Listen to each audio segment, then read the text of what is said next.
الحمد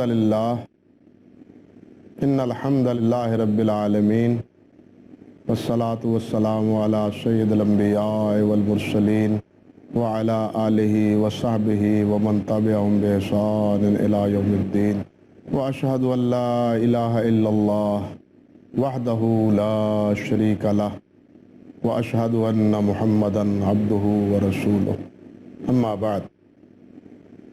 محترم و معزز ناظرین کرام، امانت و دیانت کے حوالے سے مسلسل میں آپ کے سامنے کتاب و سنت کی روشنی میں گفتگو کر رہا ہوں کہ امانت کی اہمیت دین میں کیا ہے اور اس کے مد مقابل خیانت کا حکم اللہ کے رسول صلی اللہ علیہ وسلم نے اور اللہ رب العزت نے کیا بیان فرمایا ہے، اور اس کے ساتھ ساتھ یہ بھی کہ امانتوں کا تعلق صرف مالی معاملات سے یا مادی اشیاء سے نہیں ہے، بلکہ اس کا دائرہ بہت وسیع ہے، حتیٰ کہ اللہ رب العزت کے جتنے احکام ہیں اور جتنے نواہی ہیں ان تمام پر یہ امانت کا اطلاق ہوتا ہے۔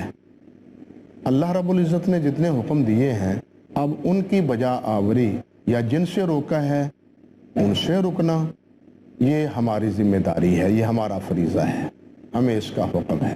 کوئی دیکھے نہ دیکھے یہ اللہ کو معلوم ہونا چاہیے، اور اللہ کو معلوم ہوتا ہے کہ میرا بندہ کیا کر رہا ہے۔ سورۃ یوسف میں حضرت یوسف علیہ السلام کا جو بڑی تفصیل سے قصہ بیان ہوا ہے، اس میں حضرت یوسف علیہ السلام نے یہ بات صاف لفظوں میں فرمائی تھی، ذَلِكَ لِيَعْلَمَ أَنِّي لَمْ أَخُنْهُ بِالْغَيْبِ، کہ یہ میں نے ترکیب کیوں سوچی اور کیوں میں نے کہا کہ میں جیل سے نکلنا نہیں چاہتا جب تک کہ میرا دامن صاف نہ کیا جائے، اور مجھ پر دھبا لگا کے جو جیل میں مجھے بھجوایا گیا تھا جب تک میرا دامن صاف نہ کیا جائے، اس دھبے کو زائل نہ کیا جائے، میں اس وقت تک جیل سے باہر آنا نہیں چاہتا۔ یہ ساری ترکیب میں نے اس لیے سوچی تھی تاکہ عزیز مصر کو پتہ چل جائے کہ میں نے اس کے گھر میں رہ کے کوئی خیانت نہیں کی۔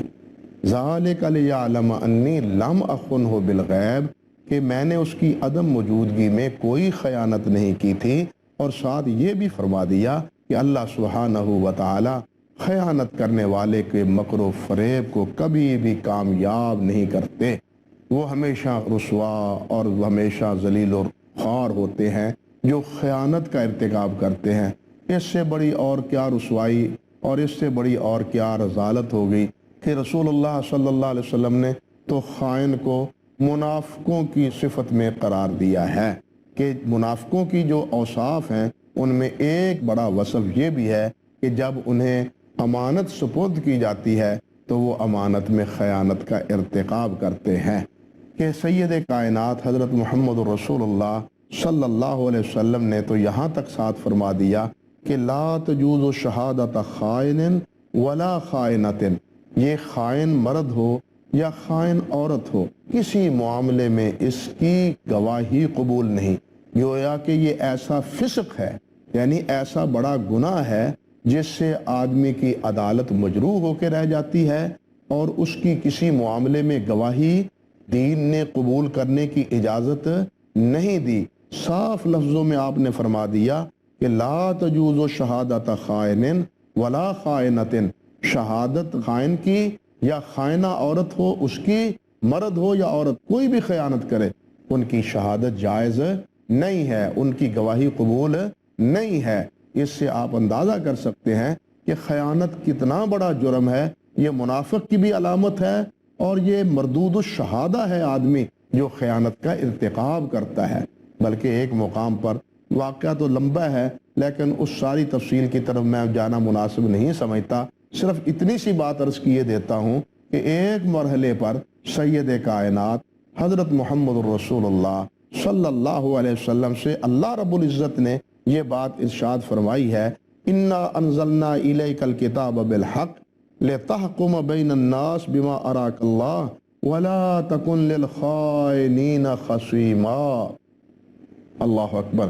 اللہ رب العزت نے فرمایا معاملہ تو لمبا ہے، اس آیت کا پس منظر تو بڑا تفصیلی ہے، لیکن اس طرف میں جانا نہیں چاہتا، صرف اتنا اشارہ کرنا چاہتا ہوں کہ اللہ رب العزت نے یہاں یہ بات اپنے حبیب علیہ الصلوۃ والسلام سے فرمائی ہے کہ اے میرے نبی، انا انزلنا الیک الکتاب بالحق، ہم نے آپ پر یہ کتاب حق نازل کی ہے، لتحکم بین الناس بما اراک اللہ، تاکہ آپ لوگوں کے درمیان فیصلہ کریں اس چیز کے ساتھ جس کی رہنمائی اللہ نے آپ کو کی ہے، یعنی اللہ نے آپ کی جو رہنمائی فرمائی ہے اس رہنمائی کے مطابق لوگوں کے مابین آپ فیصلہ کریں۔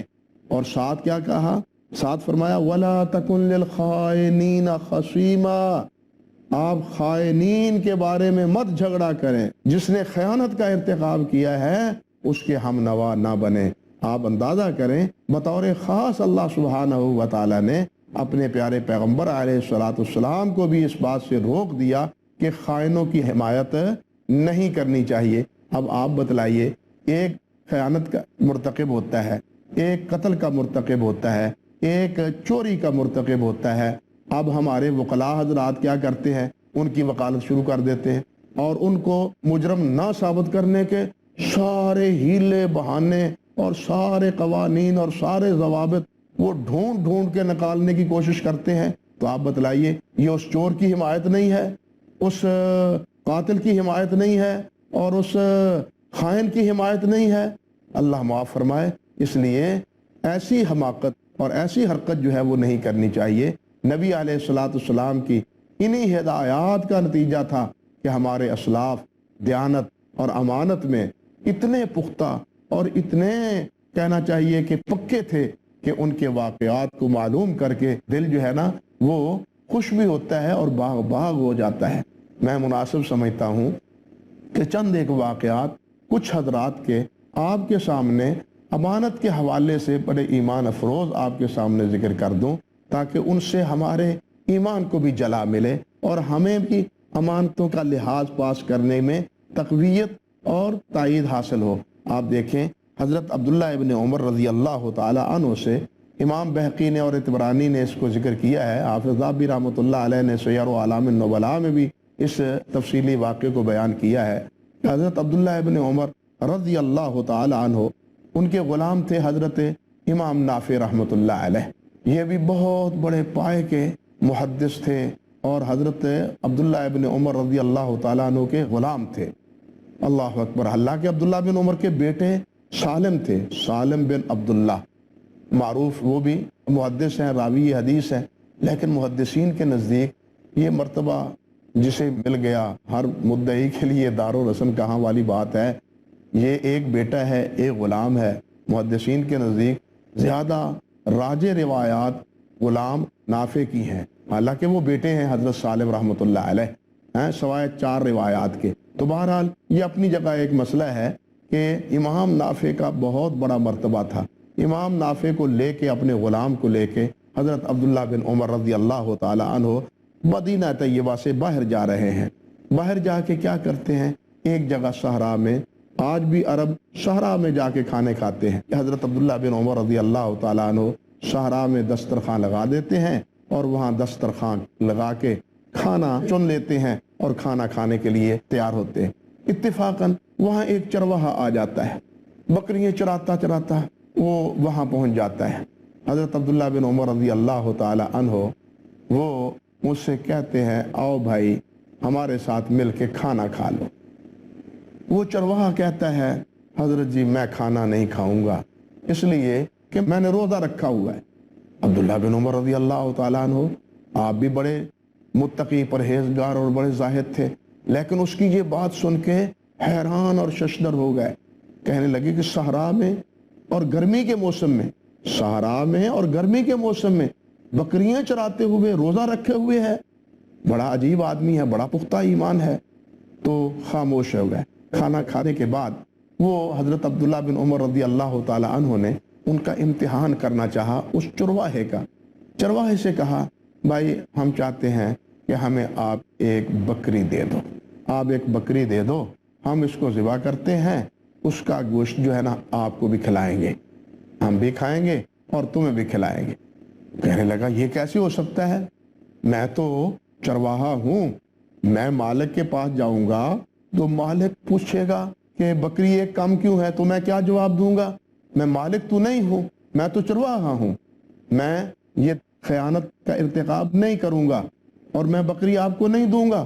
عبداللہ بن عمر رضی اللہ تعالیٰ عنہ فرمانے لگے، بھائی تم یہ کہہ دینا کہ بکری کو بھیڑیا کھا گیا تھا، یہ کہہ دینا۔ تو وہ چرواہا کہنے لگا، حضرت جی یہ بہانہ تو وہاں چلے جب کوئی اور دیکھنے والا نہ ہو، آسمان پہ اللہ رب العزت تو دیکھنے والے ہیں، اگر مالک نہیں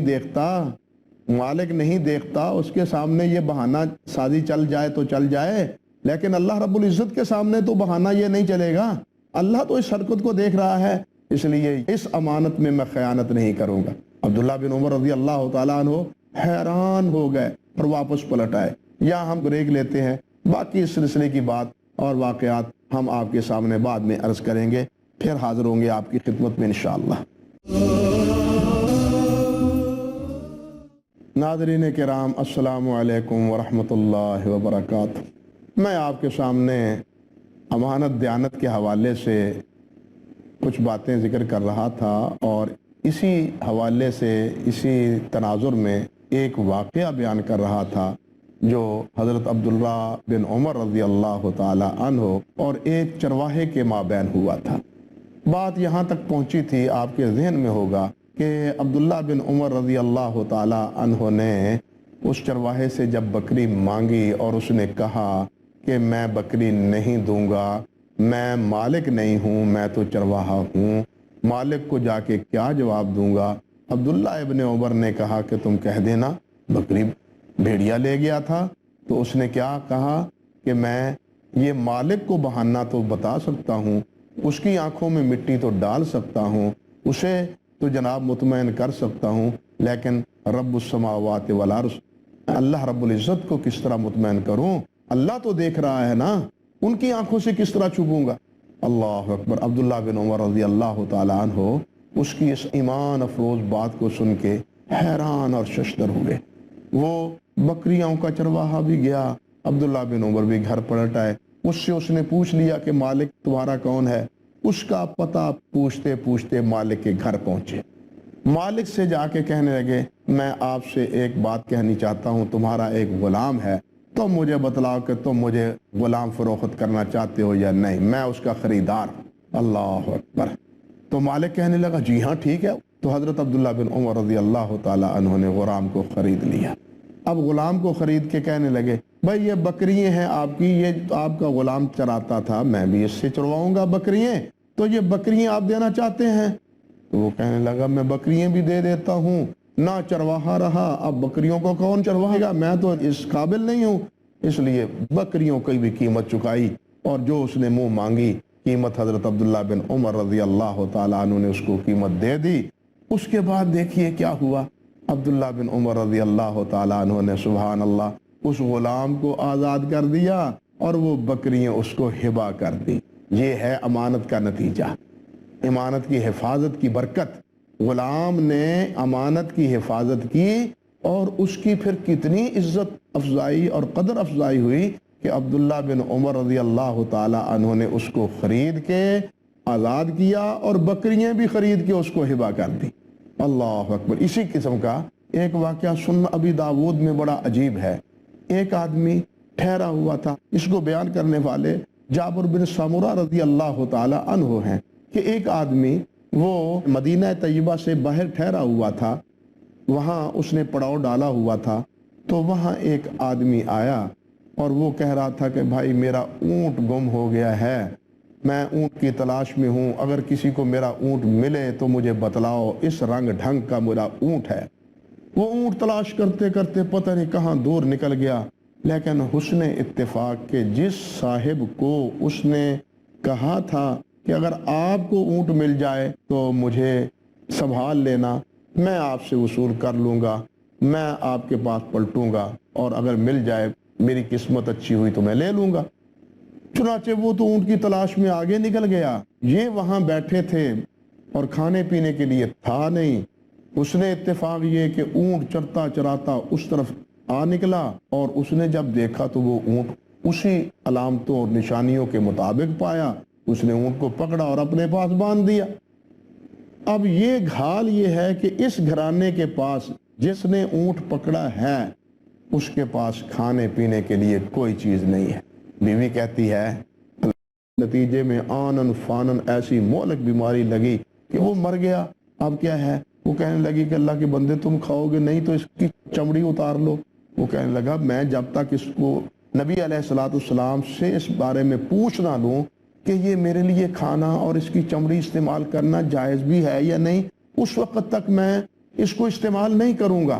یہ اس نے نبی علیہ السلام کے سامنے جا کے ساری بات سنا دی اور اپنی مجبوری بھی بتلائی کہ گھر میں کھانے پینے کے لیے کچھ نہیں ہے، اس طرح میرے پاس اونٹ آیا، اونٹ والے نے یہ بات مجھ سے کہی، وہ اونٹ مجھ کو مل گیا، لیکن اب اس کی صورتحال کیا ہے؟ میں اس کے چمڑے سے اور گوشت سے استفادہ کر سکتا ہوں۔ نبی علیہ السلام نے فرمایا اور کچھ نہیں ہے تیرے پاس کھانے پینے کے لیے؟ اس نے عرض کیا حضور نہیں۔ آپ نے فرمایا پھر تم اس سے کھانے کا گزارا کر سکتے ہو، کھا سکتے ہو۔ قصہ مختصر۔ اس کے بعد وہ ساتھی آیا، اس نے آ کے جب اونٹ دیکھا وہ ذبح ہوا ہے، وہ کہنے لگا بھائی یہ کیا معاملہ ہے؟ اس ساتھی نے کہا بھائی بات اصل میں یہ ہے، اونٹ تو مجھے مل گیا تھا، اونٹ مجھے مل گیا تھا لیکن بیمار ہو گیا تھا، بیمار ہونے کے بعد اب وہ مر گیا تو اس کا چمڑا اتارا ہے اور نبی علیہ السلام سے پوچھ کے اس کے چمڑے سے میں نے استفادہ کیا ہے۔ اب اس نے کہا کہ تو نے پھر ذبح کر لیتا، کھا لیتا اس کو، صرف اونٹ باندھ کے کیوں رکھا؟ تو وہ کہنے لگا کہ آپ نے تو مجھے صرف اونٹ کو پکڑنے کا کہا تھا، اس سے فائدہ اٹھانے کا مجھ سے نہیں کہا تھا۔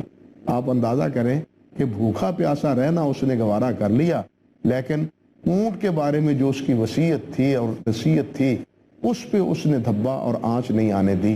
یہ عالم تھا ان ہمارے اسلاف کا جو امانت اور دیانت کی پاسداری اور لحاظداری کرتے تھے۔ حضرت امام عبداللہ ابن مبارک رحمۃ اللہ علیہ، آپ دیکھیں بڑا نام ہے عبداللہ ابن مبارک رحمۃ اللہ علیہ کا۔ حضرت امام سفیان بن عیینہ رحمۃ اللہ علیہ فرماتے ہیں کہ ایک دفعہ ہم بیٹھے تھے اپنے رفقا اور ساتھیوں میں، تو ہم کہنے لگے یار آؤ دیکھیں عبداللہ ابن مبارک کو اللہ نے کن کن انعامات سے نوازا ہے۔ اللہ اکبر کبیرہ۔ تو کہنے لگے کہ ہم نے دیکھا کہ عبداللہ بن مبارک کو اللہ نے قرآن کا علم دیا ہے، حدیث کا علم دیا ہے، تاریخ کا علم دیا ہے، رجال کا علم دیا ہے، زہد اور تقوی کا علم دیا ہے، بہت بڑے عبادت گزار ہیں، بہت بڑے مجاہد ہیں اور بہت بڑے اللہ کی راہ میں صدقہ اور خیرات کرنے والے ہیں۔ یہ سارے اوصاف ہیں۔ حتیٰ کہ سفیان بن عیینہ فرماتے ہیں ہم نے سوچ سوچ کے یہ فیصلہ کیا کہ عبداللہ بن مبارک رحمۃ اللہ علیہ میں کوئی ایسا عمل نہیں ہے جو حضرات صحابہ نے کیا ہو اور عبداللہ بن عمر نے نہ کیا ہو۔ اللہ اکبر کبیرہ۔ لیکن ایک کمی ہے عبداللہ بن مبارک میں کہ عبداللہ بن مبارک کو نبی علیہ السلام کی زیارت کا شرف حاصل نہیں ہے۔ نیکیاں بہت ہیں، عمل بہت ہیں اور کئی انواع و اقسام کے ہیں، لیکن جو شرف، جو قدر و منزلت اور جو عزت نبی علیہ السلام کی مصاحبت اور آپ کے صحابہ کو ہے وہ کسی اور کو کتنا بھی عمل کیوں نہیں کر لے اس کو حاصل نہیں ہو سکتی۔ تو سفیان کہتے ہیں کہ سوائے شرف صحبت کے باقی کسی نیکی کے عمل میں عبداللہ بن مبارک میں کمی نہیں تھی۔ یہ تھے عبداللہ بن مبارک۔ یہی عبداللہ بن مبارک ہیں محدث عبدالعزیز محدث دہلوی رحمۃ اللہ علیہ نے بستان المحدثین میں ذکر کیا ہے، اور تقریباً خطیب بغدادی نے بھی تاریخ میں یہ ذکر کیا ہے کہ امام عبداللہ ابن مبارک پڑھنے کے لیے اپنے وطن رائے سے شام تشریف لے جاتے ہیں، وہاں پڑھتے رہتے ہیں۔ پڑھنے کے لیے اپنے وطن رائے سے شام تشریف لے جاتے ہیں، وہاں پڑھتے رہتے ہیں۔ وہاں ضرورت پیش آ گئی اپنے ساتھی کا قلم لے کے حدیث لکھنے کے لیے، یعنی علم لکھنے کے لیے۔ اب وہ اپنے ساتھی سے قلم لیا، حدیث مبارکہ کا علم لکھتے رہے اور علم حاصل کیا۔ واپسی کا جب ارادہ ہوا صبح اتفاق کہ اپنے کتابوں کے گٹھے میں غلطی سے سہون وہ قلم بھی چھوٹا سا تھا، وہ بھی بستے میں رہ گیا۔ قلم دیکھ کے پشیمان ہو گئے۔ عبداللہ بن مبارک رحمۃ اللہ علیہ نے گھر سے دوبارہ شام گئے، شام جا کے اپنے دوست کو ڈھونڈا اور ڈھونڈ کے اس کا قلم واپس کیا۔ غور کیجئے، یہ قلم کوئی 1000 2000 درہم و دینار کا نہیں تھا، لکڑی کا یا کانے کا کوئی قلم ہوگا، لیکن یہ انہوں نے گوارا نہیں کیا کہ اس امانت میں خیانت ہو پائے کہ عبداللہ تو قلم کا چور تھا۔ اعوذ باللہ من الشیطان الرجیم۔ یہ امانت اور یہ دیانت تھی حضرت عبداللہ بن مبارک رحمت اللہ علیہ کی۔ یہ تو عبداللہ بن مبارک ہیں بھائی، ان کے والد گرامی امام مبارک رحمت اللہ علیہ، ان کا بھی بڑا عجیب واقعہ ہے۔ جیسا باپ ویسا ہی بیٹا، یہ ایک باغ میں ملازم تھے، ایک باغ میں ملازم تھے۔ باغ کے مالک نے ایک دن مبارک رحمت اللہ علیہ سے کہا کہ یار کوئی کھٹ میٹھا سا انار لائیں، انار ایسا لائیں جو بالکل کھٹا بھی نہ ہو اور بالکل میٹھا بھی۔ تو وہ انار لے کے آئے تو وہ نکلا اس مالک کی منشا کے خلاف، میٹھا نکلا مثال کے طور پر۔ تو وہ کہنے لگے میں نے تو کہا تھا اس وصف کا ہی لانا، تم یہ کون سا لے کے آئے ہو؟ تو وہ کہنے لگے کہ مجھے آپ نے انار لانے کے لیے کہا، مجھے یہ پتہ نہیں تھا کہ کون سے درخت کے میٹھے ہیں اور کون سے درخت کے جو ہے نا وہ کھٹ میٹھے ہیں یا کھٹے ہیں۔ تو وہ کہنے لگے کب سے تم باغ کے ملازم ہو، تمہیں ابھی تک یہ بھی پتہ نہیں ہے کہ اس باغ میں کس درخت کے پھل کی نوعیت کیا ہے؟ تو حضرت امام مبارک فرمانے لگے حضرت صاحب آپ نے مجھے باغ کی حفاظت کے لیے رکھا ہے، اناروں کے چکھنے کے لیے نہیں رکھا، اناروں کے چکھنے کے لیے نہیں رکھا، باغ کی حفاظت کے لیے رکھا ہے۔ یہ بات سن کے باغ کا مالک حیران ششدر رہ گیا۔ آپ اندازہ کیجئے پھر ہوا کیا؟ مالک نے کیا کیا؟ مالک نے اپنی بیوی سے جا کے بات کی کہ جو ہمارا ملازم ہے نا باغ والا، وہ تو بڑا ہی امانت دار اور بڑا ہی دیانتدار ہے، وہ کیوں نہ اپنی بیٹی کا رشتہ اس کے ساتھ کر دیں۔ چنانچہ اس باغ کے مالک نے اپنی بیٹی کا رشتہ حضرت مبارک سے کر دیا، اور اسی رشتے کی برکت سے پھر کیا ہے، عبداللہ بن مبارک پیدا ہوئے۔ مبارک باپ اتنا امانت دار ہے تو بیٹا بھی اسی طرح امانت دار ہے۔ اس قسم کے بہت سے واقعات ہیں حضرات محدثین کے اور ہمارے ائمہ سلف کے، جن سے ان کی امانت اور ان کی دیانت بالکل نصف النہار کی طرح واضح ہوتی ہے۔ اللہ سبحانہ و تعالی انہی کے نقش قدم اور نبی علیہ الصلوۃ والسلام کی ہدایات کے مطابق ہمیں بھی اپنی امانتوں کی پاسداری کی توفیق عطا فرمائے، اور ہر امانت اور ہر حکم کی تابعداری کی اللہ ہمیں توفیق بخشے۔ وآخر دعوانا ان الحمد للہ رب العالمین۔